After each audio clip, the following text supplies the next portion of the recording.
What's going on, everyone? Welcome to the Derpzilla channel. My name is Will. Today I will be putting together the QuickJack TLX 7000. If you've seen any of my other videos, I'll link it up here. You may have noticed that I had a shipping issue. FedEx kind of made one of my boxes disappear and delivered me a dog bed in its place. Never heard back from FedEx. I put in a ticket with them and nobody came to retrieve the dog bed, so I have a dog bed now. And they never brought me my missing frame rail that I had from QuickJack. But I was able to reach QuickJack relatively easily, and they shipped me out a replacement frame piece, and I received it maybe a week later, and I've been kind of sitting on it for the last few days, trying to clean out my garage. Had a little bit of a winter storm down here in South Texas, and yeah, so we'll go ahead and swing around. We'll take a look what we got going on, and I'll show you the kind of my half-done garage makeover cleanup process. Here is the garage in its current state. Much more room to get some stuff done here. I have a whole bay here now open up to work. Have my third car garage bay mostly cleaned up. And then if you saw my work bench video, here's my workbench put together. So semi-organized. I still do have to clean up this little roller cart. Maybe I'll put some specific, maybe welding tools or something in that cart specific. And if you've seen over here, I actually got a bunch more parts, which will be in some videos upcoming, all from BMR. Really want to lock in that rear end, so I kind of lose some of that slop and you know, fishtailing a little bit from when I get on the accelerator. So this should hopefully clean up some of that and really just stabilize the car. So keep an eye out for this video or videos. This will be a lot of fun. Hopefully, once I get the QuickJack situated, I'll be able to knock out some of these install videos much more smooth. And here is the QuickJack parts. Comes in 3 boxes. You got the 2 rails, right and left rails, and then you have the control unit and hydraulic unit. And you know, so everything is contained in these 3 boxes. But now, in addition to those, I actually have the thing to note. You need, I believe, 2.1 quarts of transmission fluid or hydraulic fluid. They tell you in the instructions. I went with the ATF right here. And then I have a couple more boxes. I have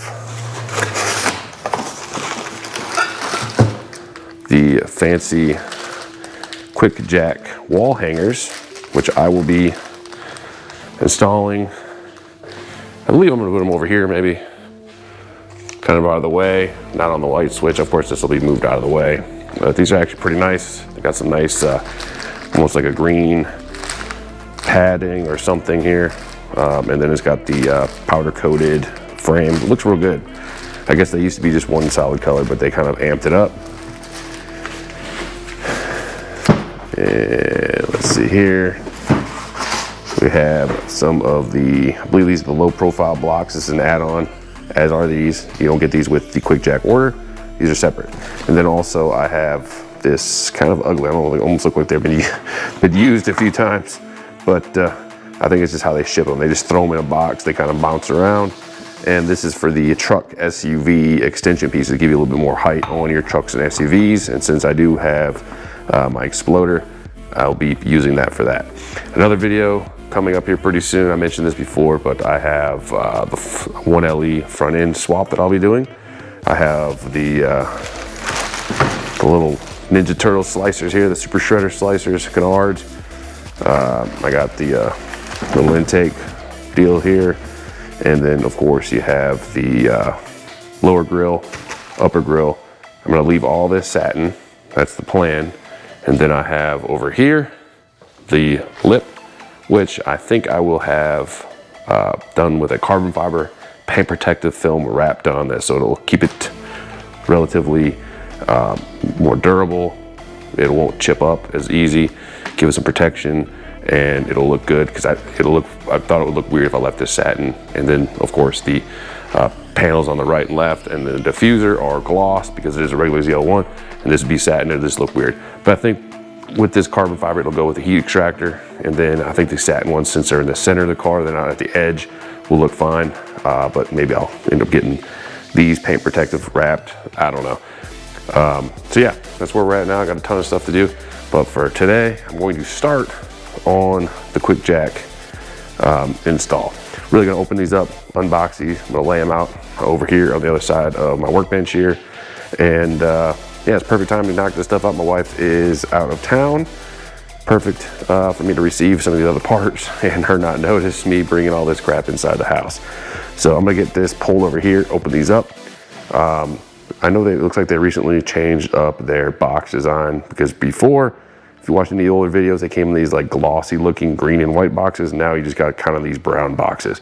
But this is a much better sight that I've received these boxes instead of the 10-pound dog bed, which I tried to lift the car to the dog bed. It did not work. So yeah, I'm gonna drag this pretty heavy. So keep that in mind if you have this. This is the 7000 TLX unit. It's got the lot, it's almost like the frame extended version for, you know, you can do SUV trucks and then long cars like the Mustangs, the Camaro, of course, and cars kind of that nature. If you want to get like a smart car, this will probably be too wide for you. So no smart cars, no golf carts. And real quick, before I actually move these over to the other side, I'm actually going to open the frames over here, and I'm just going to bring the frames themselves to the empty bay portion. But this is what it looks like when you open up the box. It's pretty well packaged. I got some kind of balsa wood looking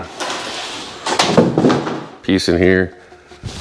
They got some styrofoam. Of course, before I start recording, this is got straps that would actually go on the outside around the box that I cut earlier. And then it's got styrofoam around here. I've heard some people complaining about maybe some quality, quality issues with some of this stuff. So I'll have to make sure I comb over this. It comes with instructions. And so yeah, this is what you should have. And then these, I guess, or what I was told on the phone, are marked with these bands. So the other one should have a different color band, because they did ask me which band frame I had, so they could send me the replacement for the missing frame. And so I told them purple, and then of course they sent me the other correct box. Yeah, like I said, if these things are, 100 something pounds, I'm guessing, maybe. So it's pretty heavy. I'm gonna put the camera down real quick here, and maybe a little light so you can see a little bit better. But of course, if you get the smaller one, it'll be a little bit lighter. I have most of the stuff spread out here on my little temporary workbench corner area, since my part pile is taking up my actual workspace. So I'm gonna work on this here. Everything's unboxed. Thing to note, I believe it was Brock on his YouTube video. He had tons of issues with this. Hopefully I don't have the same thing. One of his problems was that, I guess he didn't realize to the end, he had these frames flipped. So I have it oriented how I would pull the car up. Of course, they're, too close to each other for reality. But he had these flipped around. And so when he was lifting, the end that should be lifting underneath the front part of the car was heavier, was lifting in the back, and it wouldn't get the car up, and it would boom, it would go back down. So you want to make sure that you have this routed.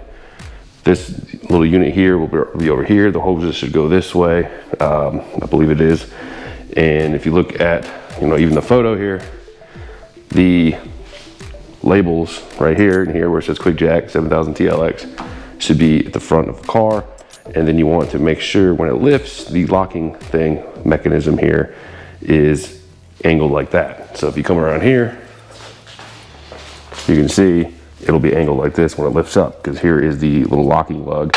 And as this lifts, this goes over these little welded in pieces. And after you get ever a certain distance, it'll click into place. And that will be where you can, back it down to that and lock it in, or you can continue on forward.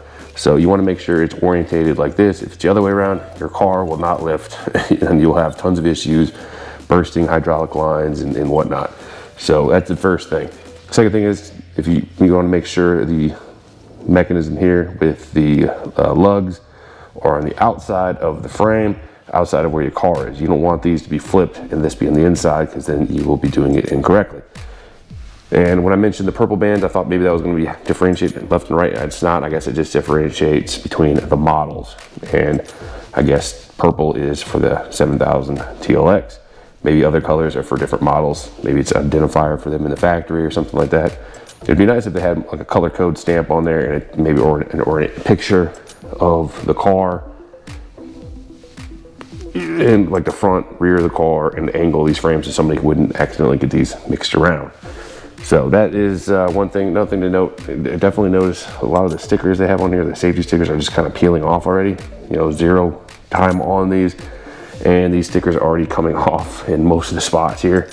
Not sure if it's because it's hot, even though it wasn't very hot, or if these just do not adhere. I mean, they pretty much are all coming off. So pretty much a lot of these are pointless stickers. Yeah, other than that, I don't see anything crazy with these units themselves. It looks like the only difference between the two frames is how they weld the actual channel here and where they attach these this locking mechanism here. So I guess they'd make the main unit attach everything, because all these, I figured they would be inverted, like this would be over here and this would be here, and it'd be kind of like that, but they're exactly the same between them. And yeah, so my guess is they just build the whole thing, attach the arm, one on each side, and then make sure they weld up the channel here, or attach it. Yeah, so it's like a little welded channel. And then there are those locking, the lock points here. I guess that's the only one. Oh, and I guess there's one way up there. So maybe only 2 locking points that you can go to. Being the TLX, this does have a couple extra inches of height based off of, compared to the older models. And if you've seen some videos of older styles of these, this may look a little bit different. I guess previously this used to have a tray that you would attach it to. Now there's no tray, that's the whole hydraulic unit here. Hydraulic fluid, I'll add this in here later on. Here is the power unit, the motor, where I'll attach the hydraulic line. It's got a nice little handle on it. It's kind of heavy, but you know, nothing crazy. It's relatively small, so it'll be easy to kind of store this out of the way. Of course, all your info here. Here is a little control box up and down. Get a decent size cord here. Also included with this are 2 sets of blocks, and then here's a little part sheet. So you got the 55 and the 75 millimeter pads, and with the pad,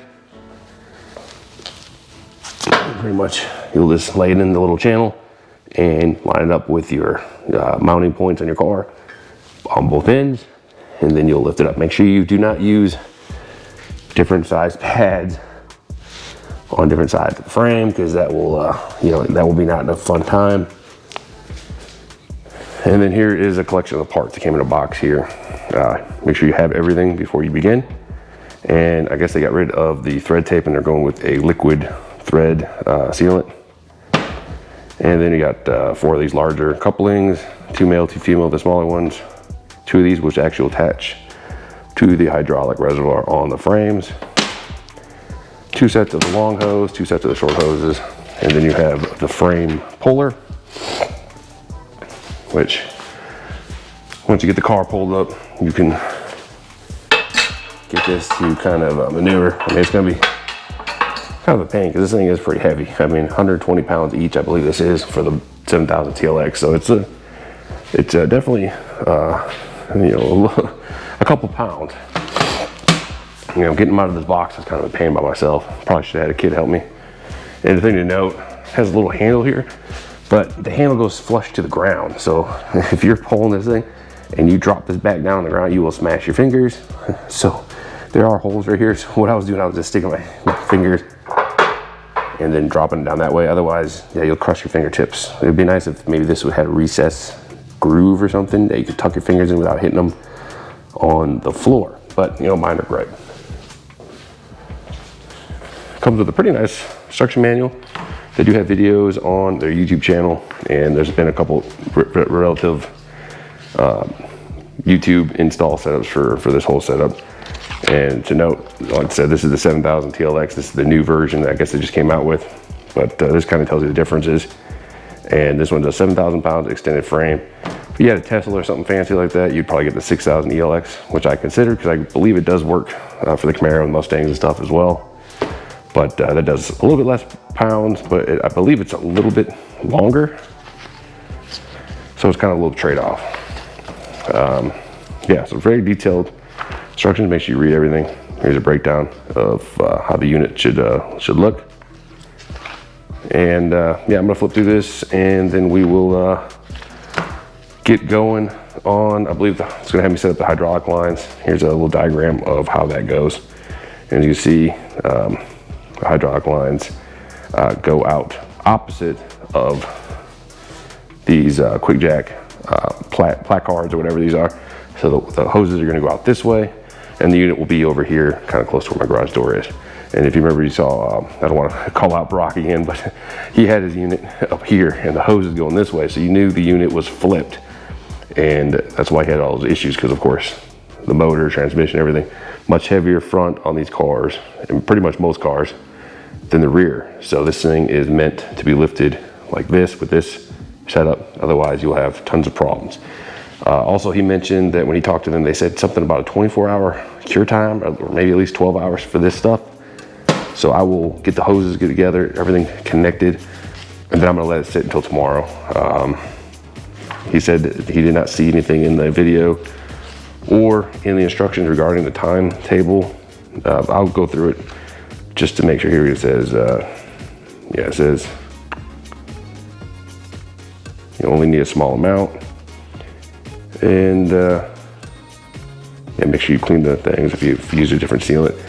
I also do not see a time frame, and yeah, so he said you gotta wait some time for it to cure. So I'll let it cure, and then I'll finish the build and install tomorrow.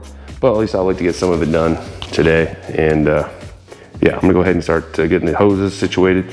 We'll jump back and see how all that works together.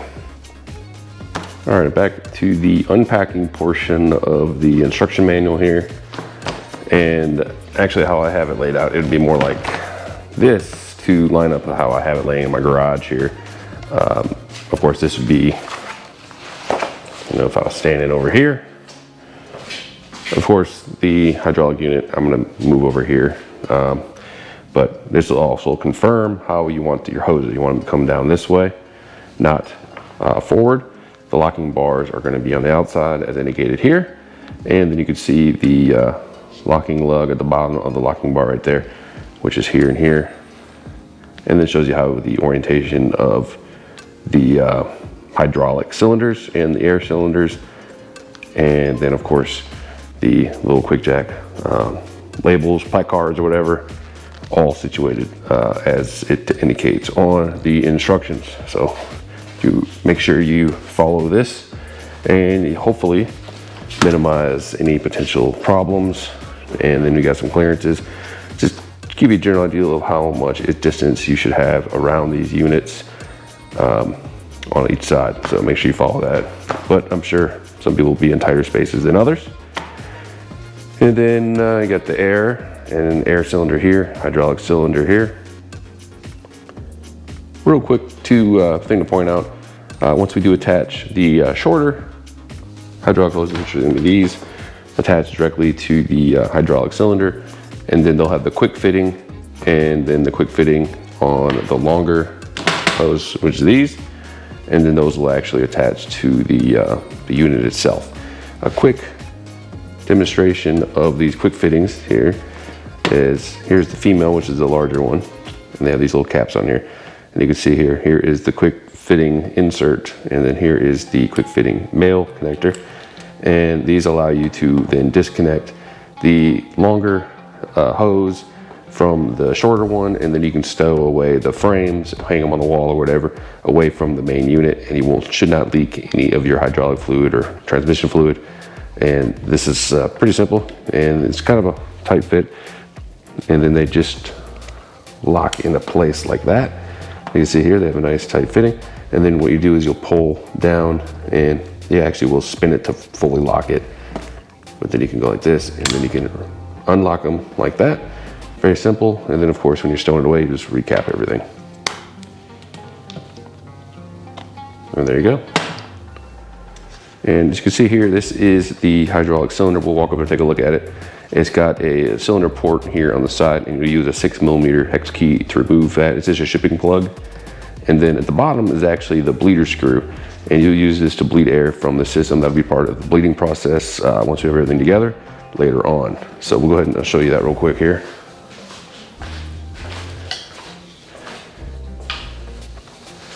And here is the shipping plug that we'll remove. And then here is the bleeder screw. And it looks like it's just a little Torx key. And I'll see what that is when I get to actually bleeding. So yeah, I'm gonna go ahead and walk over and take a look at the hoses and then start getting these things assembled. All right, get your little elbow here. Go ahead and remove the caps. Once again, do not add any thread sealer or tape. Do notice that there's a rubber little O-ring here. So I'm gonna go ahead and add a little bit of my transmission fluid, which is this stuff right here. I'm just gonna put a little bit on that to get it a little bit, moistened up. Just get that on the O-ring, nothing crazy. And then we're gonna go ahead and screw this in. And they mentioned you don't want this thing pointed, the wrong direction. You don't want it pointed straight up. You kind of want to angle it diagonally back where the hoses are going to go, because you want the hoses kind of, I believe, will route like this or like this, not up over the frame to interfere with anything. So I got some pliers here, so I can just get it kind of situated. Okay, I guess my pliers don't, oh, there they go. And so, just make sure you don't mess up the threads. And I'm just gonna bring it around roughly how I want it.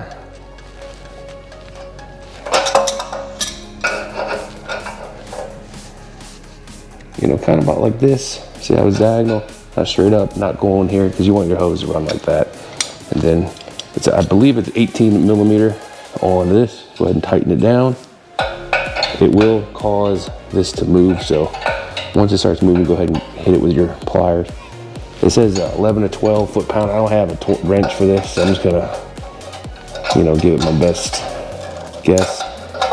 And just don't let this thing spin when you tighten it.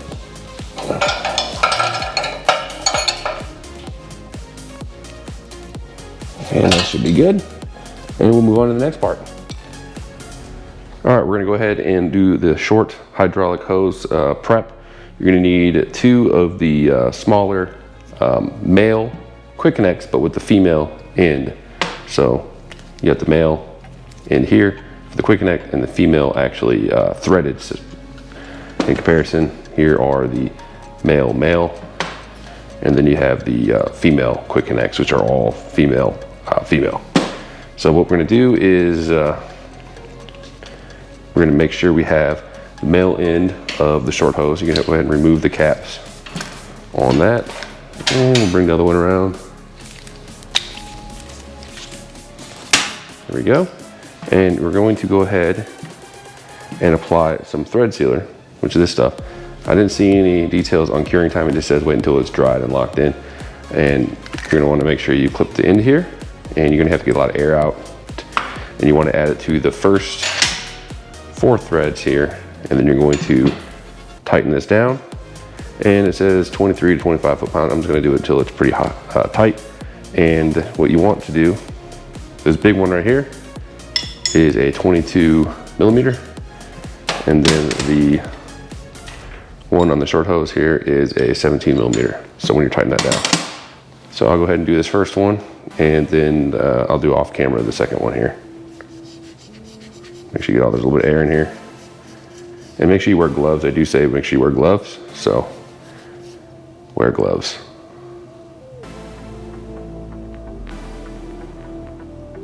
And so I'm gonna do the first 4 threads here.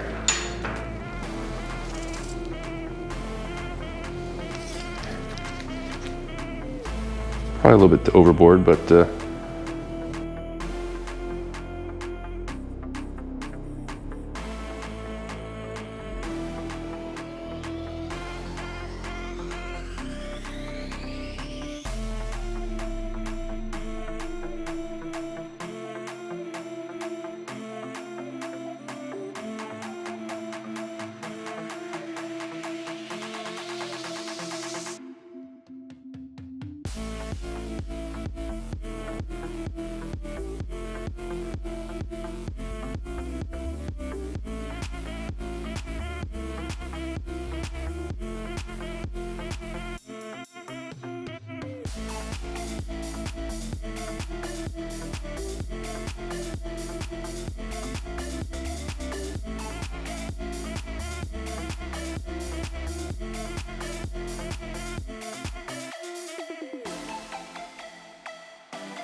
Back at the frame rail here, here's the elbow. If you noticed, I actually did rotate it a little bit more.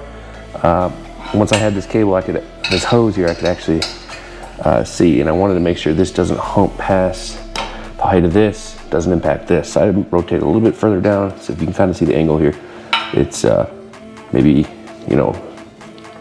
15 degrees up from a horizontal plane here. So for this, you will use thread sealer again, and same amount just on the first 4 threads.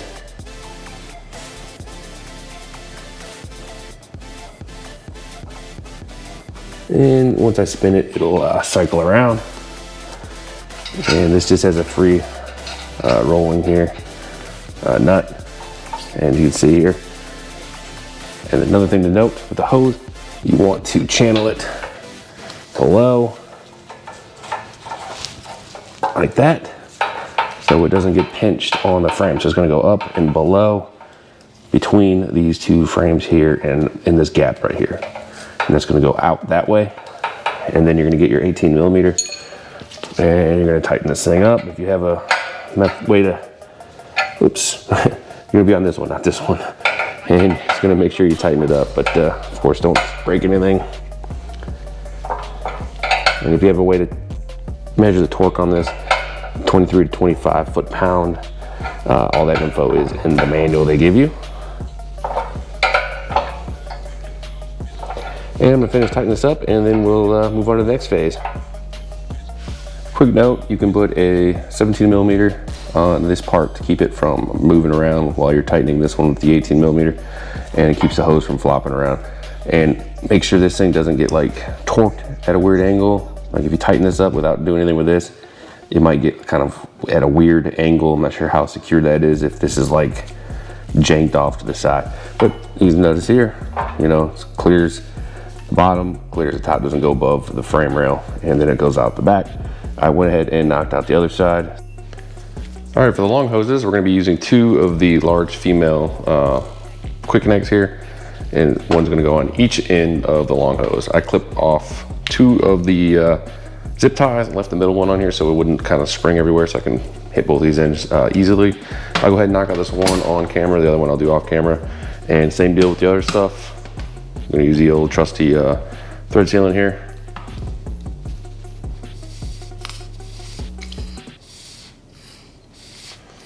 There's like a bag of potato chips where they put a couple drops inside of this whole entire bottle, and the rest is just air. So probably too much, but all good. And this is a 22 millimeter, and of course this one, once again, is an 18 millimeter. And I'm just gonna spin it on. I already pulled the little caps off this, so it's easier to tighten everything. And just make sure you don't go too crazy on this and break something. I believe these are 10 to 11, or a couple oops. And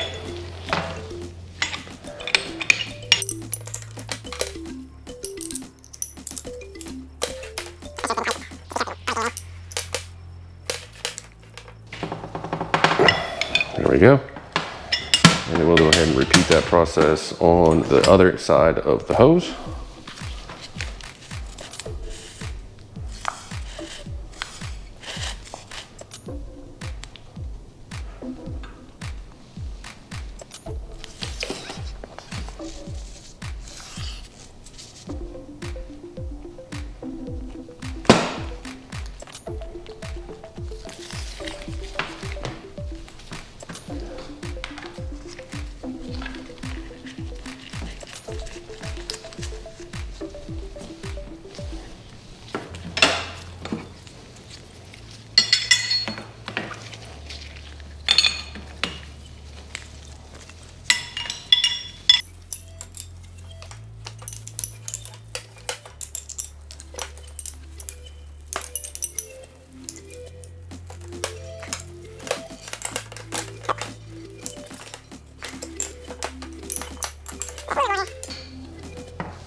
maybe. And that should be good. So, go ahead and put these little caps back on here. And then we'll go ahead and I'll knock out the other hose, and then we'll jump back to the next part. All right, I skipped a step. I'm gonna swing back to that, but I wanted to finish the fittings before I go and pressurize the air cylinder, which is the step I'm gonna come back to. So now I'm gonna get these two fittings on the hydraulic unit itself. It's got two shipping plugs. Go ahead and remove these. They should spin out, yep, pretty easy. And it's already got a little bit of fluid in there. You can see it's kind of coming out. Just wipe it up a little bit so you're not making a mess.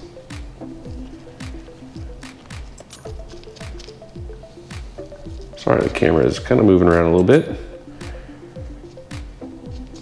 And they recommend knocking out the bottom fitting first. So we are.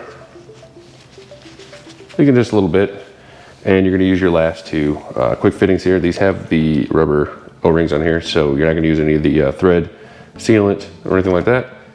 And I'm going to use a little bit of the transmission fluid again, even though I could just steal this stuff, but just going to go ahead and get it on the O-ring just to make sure it'll seat easily.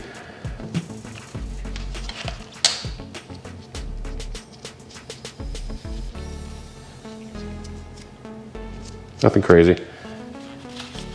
And as I mentioned, you want to do the bottom one first. If you do the top one, you're gonna have a real difficult time tightening this because you just won't be able to get to it very well. And I'm actually going to remove this little cap so it can spin more easily.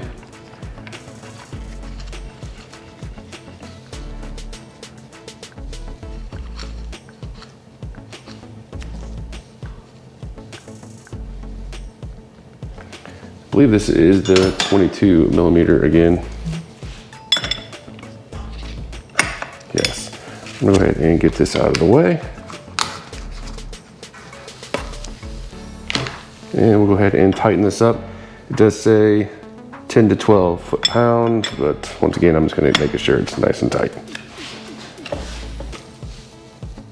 Without flinging the camera off my little workbench here. That feels pretty good.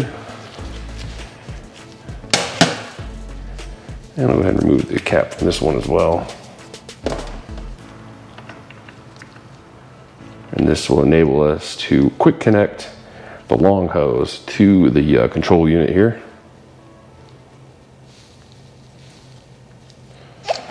And same deal.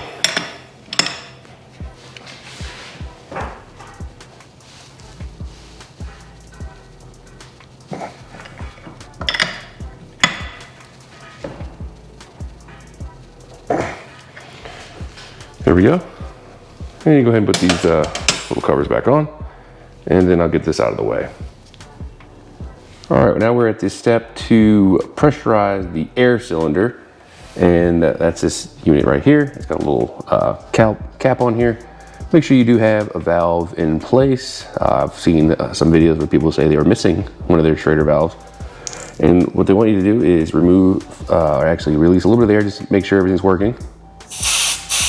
And it gets out a little bit of oil, they say. So that looks like that's working fine. You wanna go between 40 and 50 pounds. Do not exceed 50 pounds. So it's better to be on the low end versus the high end. And they sell a special tool, but really anything can work. So I have this Ryobi little tire inflator thing. And yeah, I'm gonna go ahead and just clamps on just like a tire stem. Super simple. And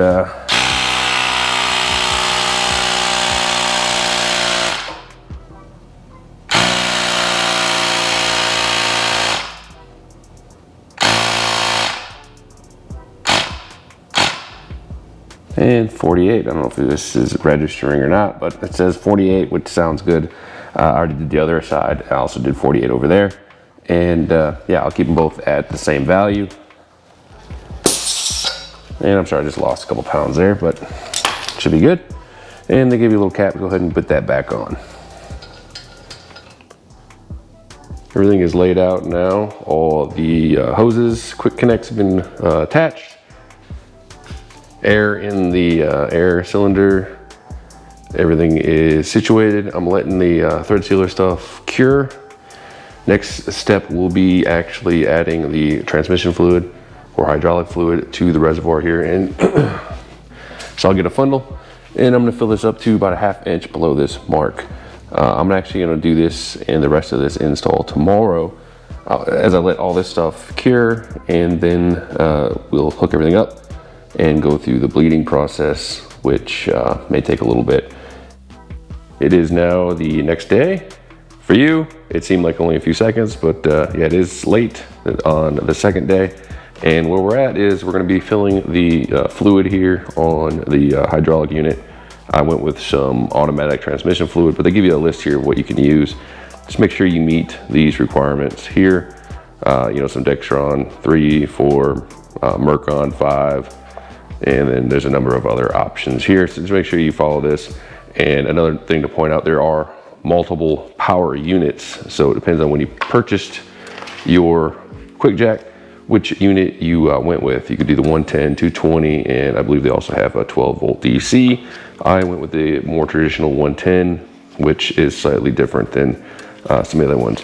And a quick note here is you might have two different types of cap. You might have a breather valve or a self-venting cap. So make sure you follow based on if you have the cap or the breather valve. And so for this, the 110, it does have just a reservoir cap here. So don't have to worry about doing anything crazy with that. And then, so you're gonna go ahead and fill it up. It says fill it up to a 1/2 inch below the fill hole on a flat surface. So we'll go ahead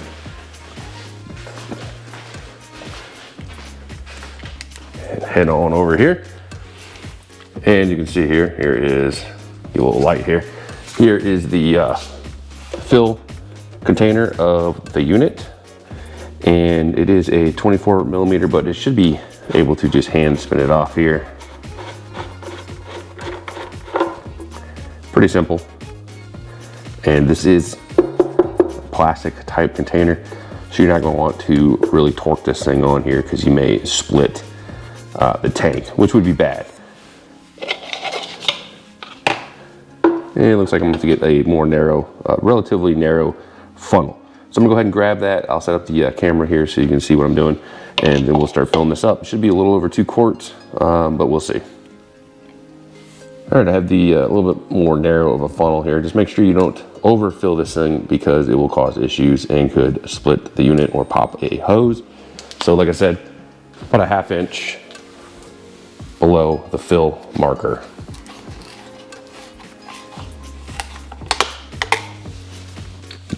Make sure you wear gloves and all that fun safety stuff here.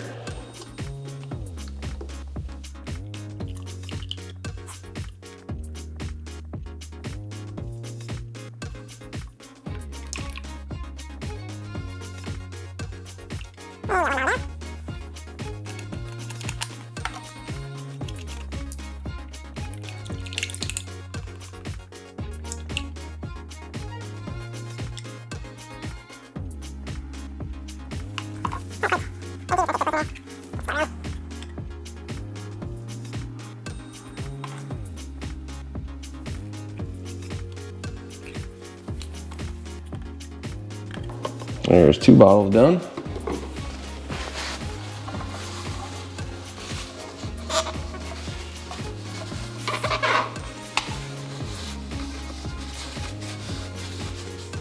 And we'll see if it looks pretty good. Maybe about a 1/2 inch down there. So I'm gonna call that good. 2 bottles. You may want a little bit more than that. I'm gonna go ahead and clean this up, and then we're gonna go ahead and get this cap back on here. 24 millimeter, and yeah, as I mentioned, you want it tight, but you don't want to get crazy with it. So I'm just gonna give it a little bit. That feels pretty good. And I'll wipe this up, and then we'll go back to the next step. Next up, we're gonna go ahead and attach the hydraulic hoses. You have your long hoses like these. I already attached one side, but I'll go ahead and show you these. You're gonna take one of the female quick connects here, and it should just push straight in until it clicks. And you should see this, and you want to rotate that so it cannot unlock. So it should not be able to then remove this. And then we're going to go ahead and take the other side of the long hose, kind of uncoil it. Depends on your distance, it might be easier or harder. And I'll see if I can bring you around a little bit easier to see this.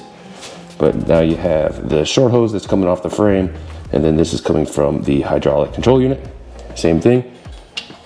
They snap together, and you want to rotate this so it's not lined up with the ball, check ball, or whatever it is, which should prevent it from unlocking, which is key. So you want to make sure you have your lines all connected before you try to run your unit. So you should see both here, so make sure you do both. Connecting to both the QuickJacks here, and then those of course run to your frames on both sides. Go ahead and plug in your unit. So I ran mine to a plug over here. There is the control little box here for up, down. And then we're going to bleed. So the process for that is you're going to take 2 of the large blocks. You can't quite see it here because of the angle. And then the medium block they give you, and stack 3 blocks high. You're going to kind of put it below around here. So it's got to be stable. Do that for both frames. They should be sitting now at a nice upward angle like this, which is where the bleed screws here are at. You want these to be upward, so when you bleed, then you can let the air out as you're running the system. Do a little prep work here. We're getting ready to bleed these frames and get all the air out of the system. So put some rags here below the bleeder screws on both sides. You can see they are on 3 blocks each. You want to make sure they're stable, and you want to make sure you're at these positions. You don't want it over here, it'll fall down probably. And what we're going to do is we're going to raise each of these up together. They might kind of stutter or have issues, or might take a minute to go up by about 8 inches, but you do not want to exceed the first locking bar. So you want to go before that, then you want to lower it. You do that 3 times, and then we're going to go ahead and bleed it. You're just going to loosen it up with a 5mm Allen key here till the air comes out. A little bit of hydraulic fluid will come out, and then you're going to close it. You're going to repeat that process until no more air comes out when you crack the bleeder screw.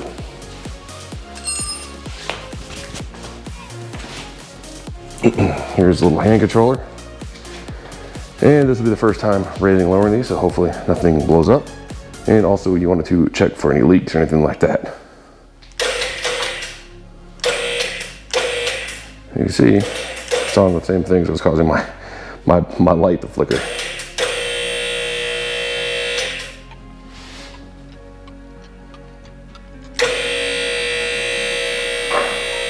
I heard some noise coming from the frame, so, oh, there we go.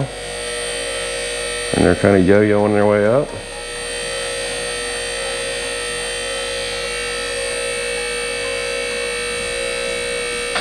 And don't want to exceed that first locking mechanism. And you want to let her back down.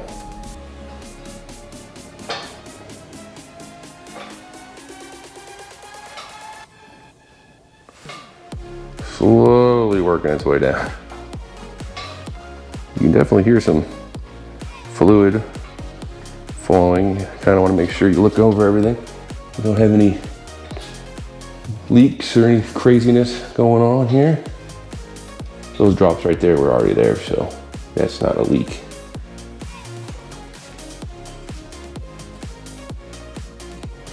Letting it doing this thing. It's definitely gonna be a slow process. I'm not gonna film this whole deal because I don't want to put anybody to sleep. So you got some.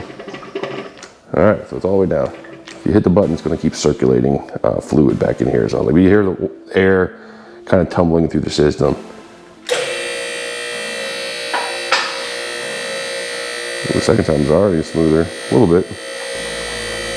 And like I said, I'm gonna do this 3 times, and then we'll go ahead and jump back here when I'm getting ready to bleed. Make sure you have your paper towel back underneath the bleeder, and you have the appropriate Allen key, maybe some extra paper towels, and we're gonna go ahead and crack it open until we hear some sound coming from it. Make sure you're wearing like eye protection and some gloves and stuff, just in case you don't want anything sprayed in your eye. It's pretty tight to crack it open, and you should hear some hissing sound. When you hear that, you go ahead and stop opening it up.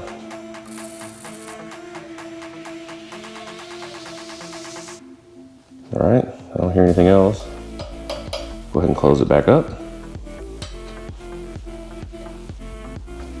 And you can see a little bit of the fluid came out. And tighten it back up. All right. And we're gonna go ahead and step back a little bit and run it 3 more times, up and down.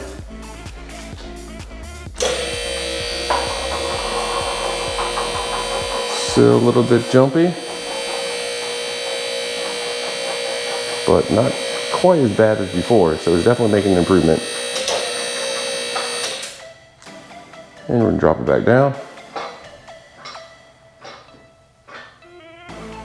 And it's really, really slow going down because it normally is built for having a weight of the car helping propel the frames back down.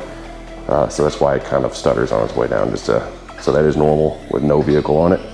But of course, when you're bleeding it, you're not gonna be running a vehicle on there. And also be careful when you're lowering this down, you don't get your paper towel kind of pinched under the frame, at least on the 3rd time down, so you can maneuver it as you need to bleed. We'll go ahead and do this 3 times, we'll come back and we'll bleed it again. All right, I cycled it 3 more times. I'm gonna go ahead and open the bleeder again.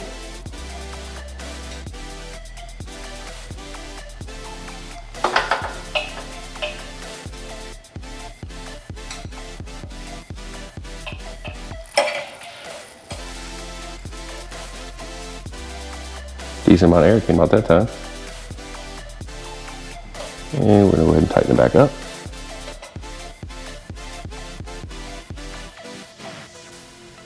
And I don't need to show you this each time. I'm supposed to do it until the air stops. So I'm gonna keep doing it until everything is finished with bleeding, and we'll jump back here and then take a look. I have finished the bleeding process.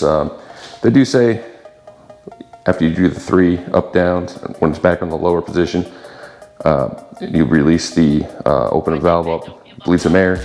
They also say you can push up on the button a little bit to push a little bit more air out. I didn't do that. I just kind of just open, close, lifted a couple times, open, close, 8, 9, 10 times or so. It took a while, but it may be quicker if you push up on the button while doing it. The big thing is it says do not have the bleeder valve opened up and hit down, or you'll ingest air into the system and set yourself back up another hour of bleeding. So that's all done. I'm gonna get the camera situated.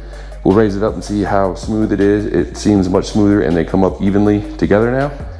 Going down, it's kind of still stutters a little bit, but that's normal because there's no weight on it. It's really built to go down with the weight of a vehicle, helping bring it down smoothly.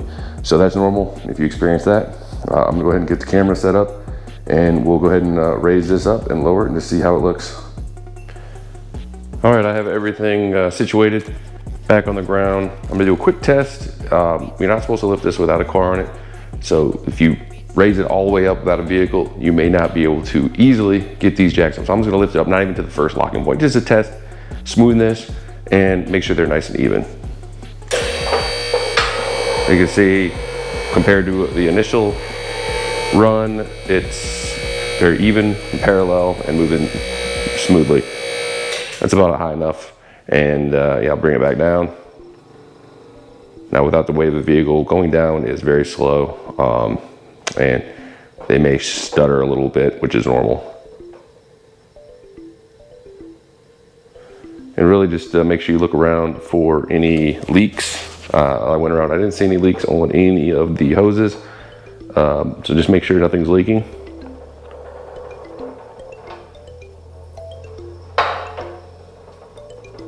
And came down smooth. Everything looks pretty good on the initial test. Now, do notice here how the hose flows between the channel here. This is so they can freely go here. So make sure you're like that. If you come out the side or if you go above it, you'll cause issues. Everything's working good here. And yeah, so next test, according to documentation over here,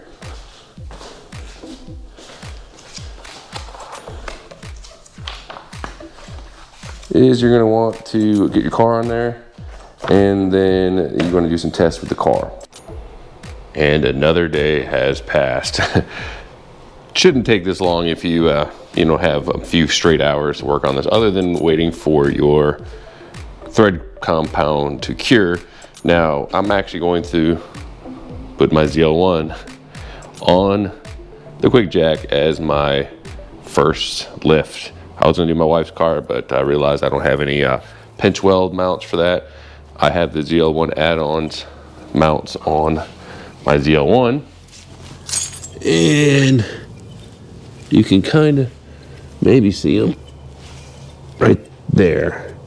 So I will be having that is what will be on the QuickJack blocks on both ends. So I'm gonna actually have to kind of get this out of the way, clean this up a little bit. I'm gonna back the ZL1 out, bring it back in more centered in the bay, so I have plenty of room on both sides to really take a look at everything. So I'm gonna go ahead and get this started up. We'll move this over here, and yeah, we'll give it a little quick start here.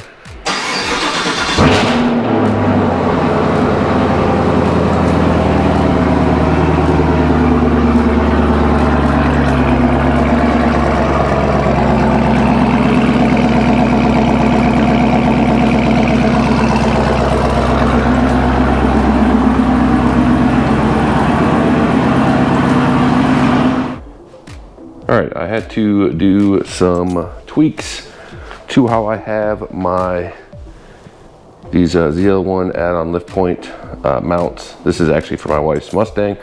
They're a little bit different than this on the Camaro. I'll actually show you what I had to do. I had them at the furthest pinch welds initially. This 7000 could not reach the full width mount, so I actually had to move the mount in a little bit. I think it's like around here, and then I left this one back here in the same position. So hopefully it doesn't keter to the front, because I had to move that mount back. So that's going to be the big test here, because I couldn't find another mount up here or anything like that. So yeah, I have the blocks kind of lined up with the pinch mounts here. The car's pretty dirty. I'm going to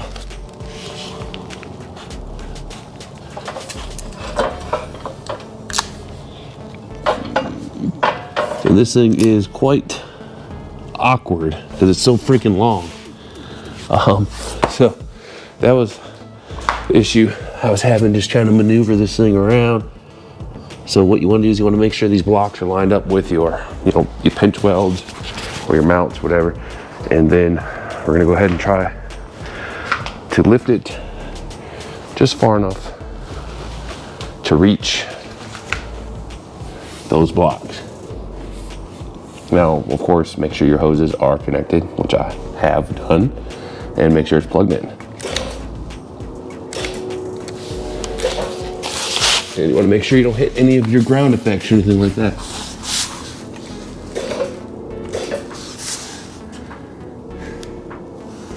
So for some reason, it's real far up there, but it's not even touching back here. So I'm gonna swing, it's almost floating back here. Not sure if that's normal or not until it gets full weight on it. We'll go ahead and take a look at the other side, see what we're working with here.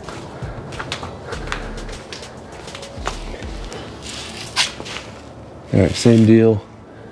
It is touching, so I'm not sure what's up with that. It is on a level area, so maybe it'll keter back a little bit. Okay. All right, so maybe just had to catch up. All right, so it's on the mount. It's not touching the body. On the mount, not touching the body, doesn't look like.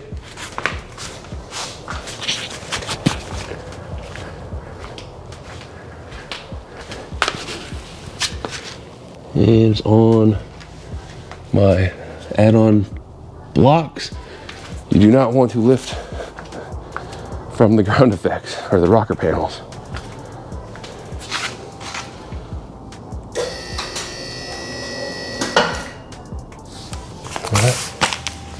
All right, still looks like it's on the lift points. It's not touching frame itself.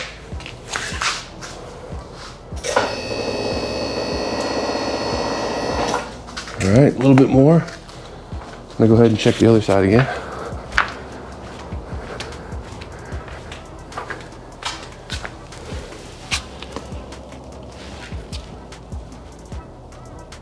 And it appears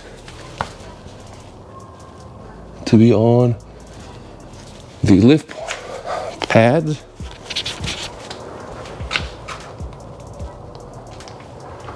I'm gonna rock it a little bit, see if it moves or anything. And it seems pretty sturdy.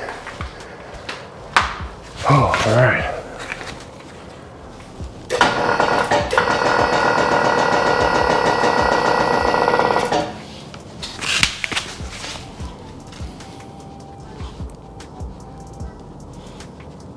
All right, still on the blocks.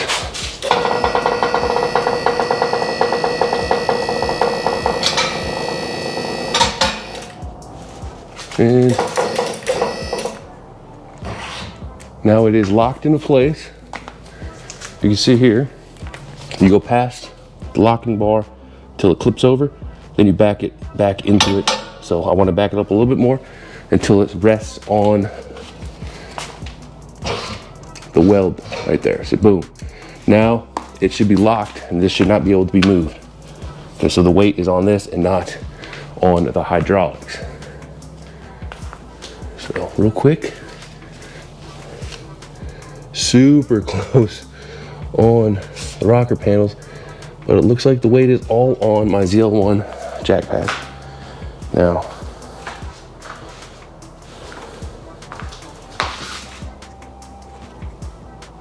it seems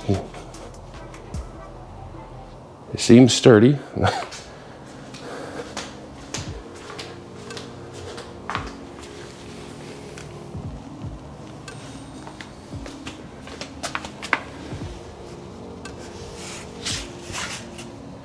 And it seems to be on the pads. I mean, yeah, that seems.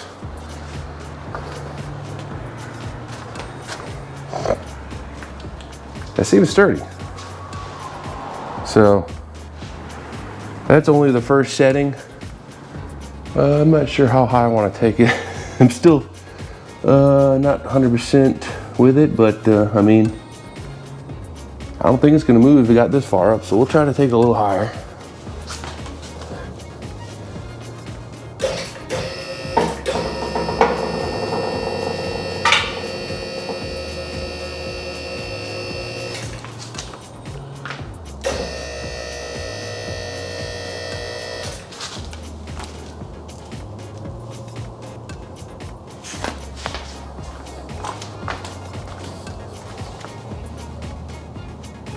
It's on the hydraulics right now, and I'm gonna pull these hoses out of the way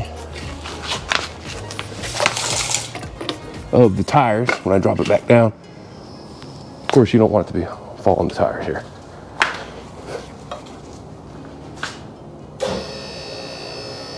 Take a little higher.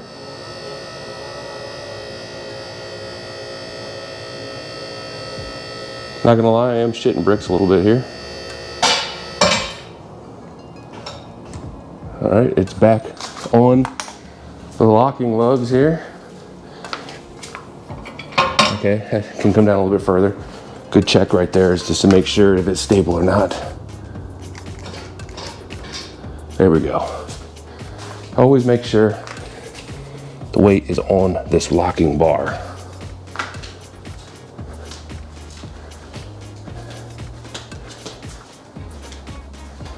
And do make sure that is the case on both sides. and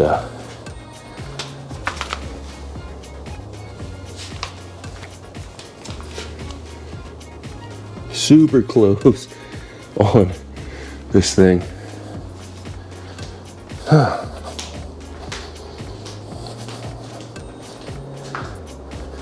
So it is super high up there. I mean, I'm 6'2", and let's see if we can get I mean, my head is just a little over the roof for a kind of a perspective on that. So it is really up there. Of course, now that you actually lift it a heavy weight, verify you're not losing any hydraulic fluid. Check for leaks. Don't see anything. Everything seems stable. I'm gonna go ahead and look at it in more depth. All right, I walked around, everything seems okay. So we're gonna go ahead and lower it, and make sure you don't lower it onto the hydraulic hoses. So I might have to pull those off to the side before I get it to the ground. And what you have to do to lower it is you actually have to lift up. So you wanna go upwards a little bit until the cam lock comes undone, and then you can lower it back down. So it should be hands-free as far as having to go over there and manually lift these legs up. And you wanna make sure they both unlock and they both go down together. Do not drop down with one still locked. You will have a hydraulic rupture. So, all right, so what I was saying is you wanna lift it up. My cams didn't seem like they unlocked, but maybe I'm just not doing it right. So I just barely lifted the arms up and then had the cams swing up a little bit, and then I'll try to drop it back down. You wanna keep an eye on both sides and make sure it's going down smoothly. And before it gets to the ground, check your hoses. Do not drop it onto the hoses. So, that hose is good. This one's a little bit in the way, so I'm just gonna push it out of the way. Do not crush the hydraulic hose. And we'll drop it around. Drop it down the rest of the way. And there we go. So I'm not gonna drop it completely because I'm gonna lift it back up here to do a couple more tests, but I'll do that off camera. Quick note, went back to the instruction manual here, and I wanted to point out there is a difference between lowering it from the first lock bar position and the second, or the top lock bar position. So from the first lock bar position, which is about half the height it's at right now, you actually would raise it up, the cam would roll over, and then you can go straight back down, hands-free off of the frame. If you're at the top lock bar position like I'm at here, you're gonna actually raise it up a little bit.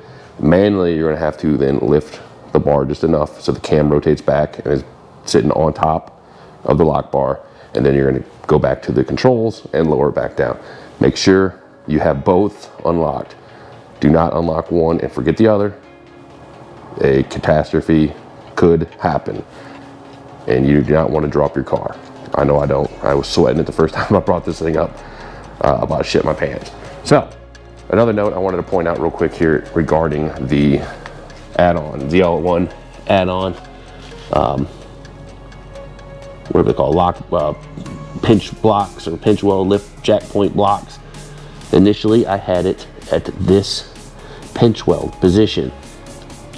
Of course, the frame is not long enough to fit on the back position and this position together. So I actually had to pull the block off, flip it so the Allen key threaded bolts or whatever they are were facing me instead of facing inward, and then I had to push it up into the spot here. Only reason I had to flip it was I couldn't get the Allen key to tighten it up when it was when the bolts were facing inward. So I flipped it, and now it's sitting right around here, wherever that open position is. So just a quick note for people with Camaros, you might have to do that if you're running the 7000 TLX. Yeah, so I'm gonna go ahead and I guess I can show you real quick what I'm talking about with the lock. So it is in the upward position. I'm gonna raise it up just enough to take the tension off of the bars. All right. And see how I rotated this cam? It rotated forward. I'll go ahead and do it on the other side. You want to be relatively quick because right now it is sitting on the hydraulics holding it up instead of the lock bar. Note the position of the cam. It rotates over. Now it can slide back down the channel all the way into the downward position. We'll go ahead and lower it now. Watch the bars, so if you can get a position to see both sides. I guess you can kind of see it here. And see how it's smoothly going down the track, both sides simultaneously. That's key. You should hear some air release from the system, that's normal. All right, I'm gonna bring it down to about here. Once again, check the hydraulic hoses.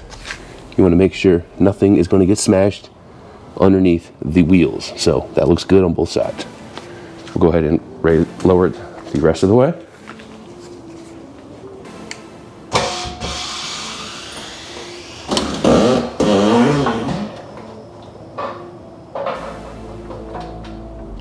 And there we go, it's fully down. Inspect, make sure none of your pinch weld mounts or whatever you're using are damaged. I had to go with the medium blocks, which is a smaller set of blocks that comes with the QuickJack. The taller block, I could not get it to fit on this position up here. It wouldn't just quite fit underneath my ZL1 add-ons lift point mount. Now, if you went directly to the pinch weld, I think they would fit, maybe give you a little bit more leeway, but these pretty much cut it super close and work just fine. I did pick up the low profile ones, but it doesn't seem like I'll need them. So next up, pretty much just gonna move these out of the way, disconnect if you need to from the quick connects, and then you can kind of maneuver it how you would like. So I'm gonna actually get these out of the way, and it's getting kind of cold, so this will be like a 4-day project. But I'll come back, same video, and we'll get these mounted on the wall with the QuickJack wall mounts. So that'll be what we're doing last, and then we'll wrap the video up. So thanks for sticking around for this long. It's a pretty long video, hopefully not too boring. And we're gonna wrap it up here shortly. Last accessory that I'm gonna go over is the QuickJack wall hangers. This allows you to kind of prop the QuickJack against the wall safely-ish, without fear of your QuickJack maybe tilting over and falling, depending on where you store it, potentially onto your car. So pretty easy to install. They just come with 2 bolts. You just gotta make sure you install this into your wall and into a stud or something like that. Don't just have drywall holding this up.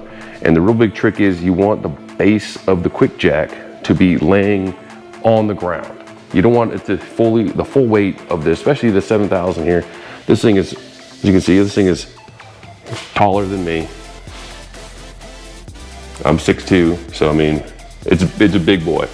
And so yeah, you don't want this to be suspended completely by those 2 bolts. So what you want to do, as you can see here, is you want the weight to be on the floor. It's going to lean into the wall, and then this lip here prevents it from tilting forward. So if somebody bumps into it, it's not going to go into your fancy hood here, which would really suck. So I already have the first one installed. I'm not gonna really do a full detailed thing. I'm gonna kind of go over it because they have a video, but they don't, really show it that great. But I'll show you a couple tricks that I came up with that made it a little bit easier. Big thing you want to make sure you have is, you got the stud finder, and you of course gotta, you gotta scan yourself. Oh, stud detect, oh, dad jokes. But no, you want to make sure you scan out here, not only for the stud, but also make sure you don't hit any power source. You don't want to put a screw through a power cable, power line or whatever, and then have a bad day. So for my layout, because I do have this outlet here, I have one here, the next stud over, I'm gonna measure out, and I'm gonna put it relatively around here, which still gives me plenty of room to get past the cars, because really, I mean, it's hardly any space taken up when it's up on the wall like this, which is very nice. And the big thing is, what I found is, get a tape measure, I kind of have it over there, and you kind of want to just get you close to where you're going to go. So you're going to measure, it hooks to here, this is where it's actually, this will be the up portion. So I measured from, this is about the base of this to the very bottom of this. And that, for this, gave me about 75 inches. Now, you're gonna wanna get your stud finder until you find the center of the stud with no power, and then go about 75 inches off the ground, make your mark, but then don't actually install this yet. You're gonna wanna wheel over the QuickJack, lean it against the wall, and then tuck the hanger on it perfectly how you wanna situate it, right on the center stud, and then you wanna then screw in those 2 screws. Now you know exactly how it's gonna place, how it will sit. You don't wanna just measure, bolt these up, and then come over and you hang it and you find out it's like a 1/4 inch off the ground, or it's actually hanging above here, which I mean, it's not horrible. You want a little bit of wiggle room here, but you don't want it to be maybe sitting up here where it will just, you know, the lip will be pointless. All right, I have the second QuickJack just leaning against the wall here. That it is weighted enough that it can just freely stand against the wall without anything holding it up. But of course, it's not going to be secure. If somebody bumps into it, it will tilt forward and fall.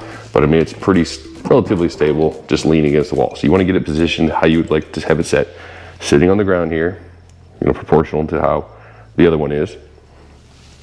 And you want to have it centered on the stud that you located. So for me, I did a rough measurement, found a stud, and just kind of marked on the wall, so I knew where to lay it against the wall right here, kind of centered to that stud.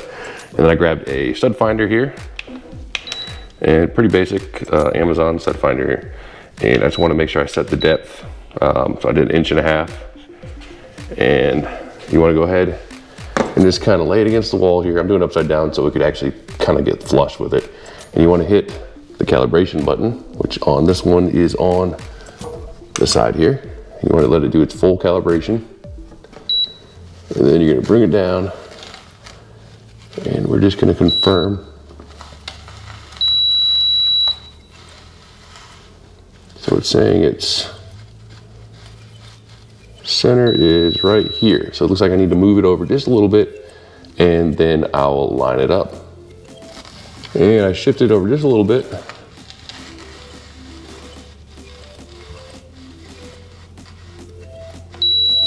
And it looks pretty centered. Yeah, I mean, it's pretty close there. It looks relatively centered. And then what I'm gonna do is set that down and grab the mount. And a little bit harder doing this with one hand, but you're gonna wanna scoop it up under and then kind of situate it how you want it. So you want it to be applying pressure on here, but not enough to lift it up. You're gonna hold it up like that, grab your drill and your screw, and then you're going to screw these in. And there we have it. Both QuickJacks are mounted up on the wall.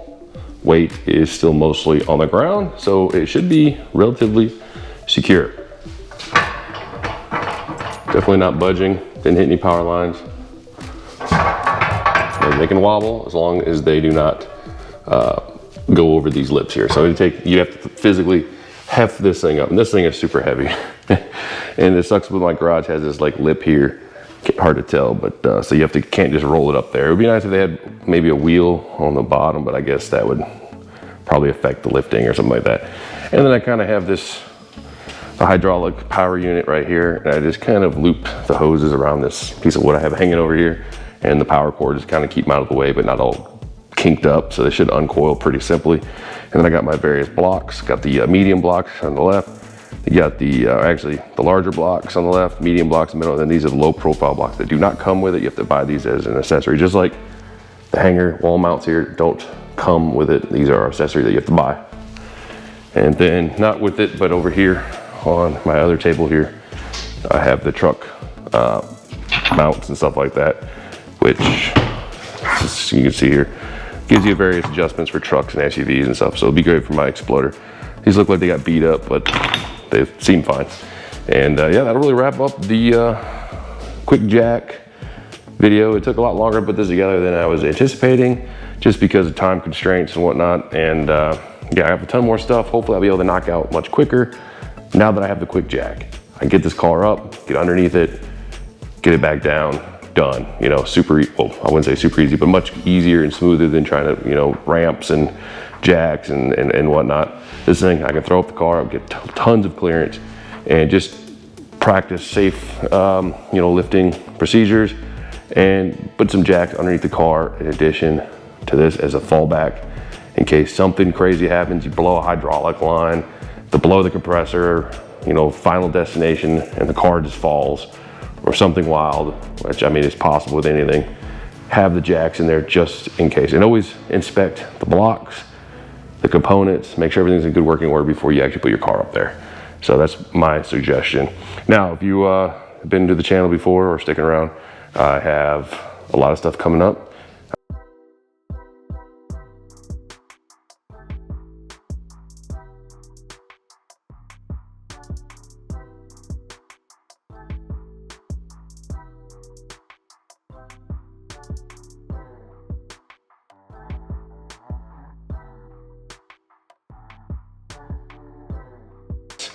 Leaving the upper and lower grille satin, and I figure that'll go better with the heat extractor. And I have another thing coming for the rear of the car for the trunk area, so that's going to be coming up sometime soon as well.